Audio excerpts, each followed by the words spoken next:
امام اہل سنت مجدد دین و ملت الشاہ احمد رضا خان فاضل بریلوی رحمت اللہ تعالی علیہ. سنیو ہم خوش نصیب ہیں, خوش قسمت ہیں اللہ کی قسم, بس اللہ نے ہمیں ایسا امام عطا فرمایا. احباب ذی وقار, اعلیٰ حضرت فاضل بریلوی رحمت اللہ, کوئی بھی فتنہ اٹھا نا, کوئی بھی فتنہ اٹھا, آپ مکہ المکرمہ گئے تو وہاں ہر دور میں آپ کو پتہ ہے فتنے باز لوگ ہوتے ہیں. وہاں جی چند علماء اٹھے, انہوں نے کہا جی ہند سے ایک بندہ آیا ہوا ہے جو معاذ اللہ نبی کے علم کو اٹھا کر اللہ کے علم کے برابر لے کے جا رہا ہے, وہ شرک کر رہا ہے, طرح طرح کی آپ کے خلاف واسطائیں کی گئی, حتیٰ کہ لوگ شریف مکہ کے پاس چلے گئے. انہوں نے کہا جی یہ بندہ علم سے ایک عالم دین آیا ہے جو یہاں شرک پھیلا رہا ہے.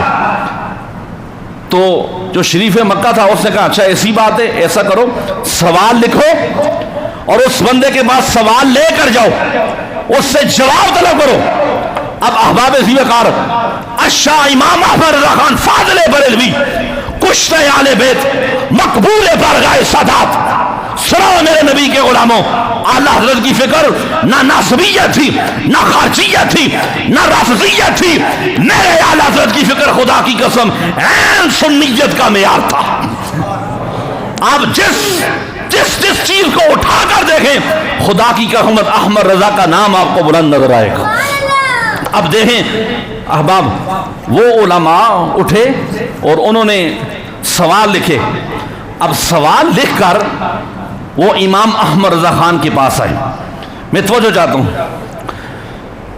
اب اعلیٰ حضرت یہاں سے مکہ المکرمہ گئے ہوئے ہیں. آپ بتائیں کتنے لوگ حج کے لیے جاتے ہیں, عمرے کے لیے جاتے ہیں, کوئی بندہ یہاں سے کتابیں لے کے جاتا ہے وہاں؟ یہاں کوئی بندہ. انہوں نے کہا جی ہم آپ سے کوئی سوال پوچھنا چاہتے ہیں, اگر آپ ہمیں ان کا جواب دیں, ہمیں مطمئن کریں.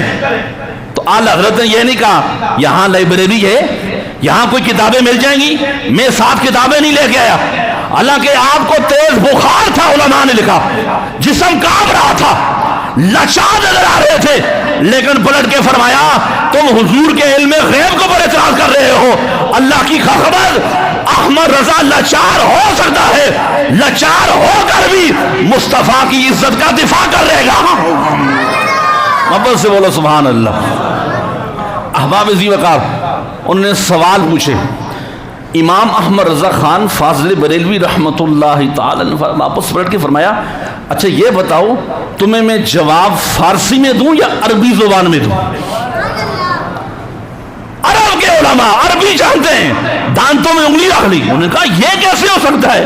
انہوں نے کہا حضرت آپ عربی میں جواب دے دیں, عربی میں ہمیں جواب دے دیں, ہمارے لیے آسانی ہو جائے گی, عربی زبان ہے. امام احمد رضا خان فاضل بریلوی بیمار ہیں, کبھی تھا رہی ہے جسم پہ. آپ نے کتاب لکھنا شروع کی. 8 گھنٹے میں وہیں بیٹھ کر الدولۃ المکیہ امام احمد رضا خان فاضل بریلوی نے حضور کے علم غیب پر کتاب لکھی. کوئی پاس کتاب نہیں ہے, کوئی عربی کی کتاب نہیں, زبانی لکھ رہے ہیں. کتاب اٹھائی علماء نے, کتاب اٹھا کر علماء شریف مکہ کے پاس لے گئے اور سے کہا جی کھولو پڑھو. اب شریف مکہ کتاب پڑھ رہا ہے, ایک صفحہ پلٹا, دوسرا, تیسرا, چوتھا صفحہ پڑھ رہا ہے, باطل کے باطل چھٹ رہے ہیں. جب وہ اس نے آخری صفحہ پڑھا نا, اسے کہا کیا کہہ رہے ہو؟ ھذا ھاؤلا. فرمایا مجھے بتاؤ, اللہ یؤتی ھذا ھاؤلائی ویمنعون. فرمایا تم کیا چاہتے ہو؟ کتاب پڑھ کے میں تو اس نتیجے میں نکلا ہوں. میں توجہ چاہتا ہوں, شریف مکہ کہہ رہا ہے میں اس نتیجے میں نکلا ہوں, تم ویسے بیچ میں آ کے رکاوٹ ڈال رہے ہو. احمد رضا نے جو کتاب لکھی ہے اس سے تو یہ چیز صاف ظاہر ہو رہی ہے اللہ نے اپنے نبی کو بہت کچھ عطا فرمایا ہے. سبحان اللہ.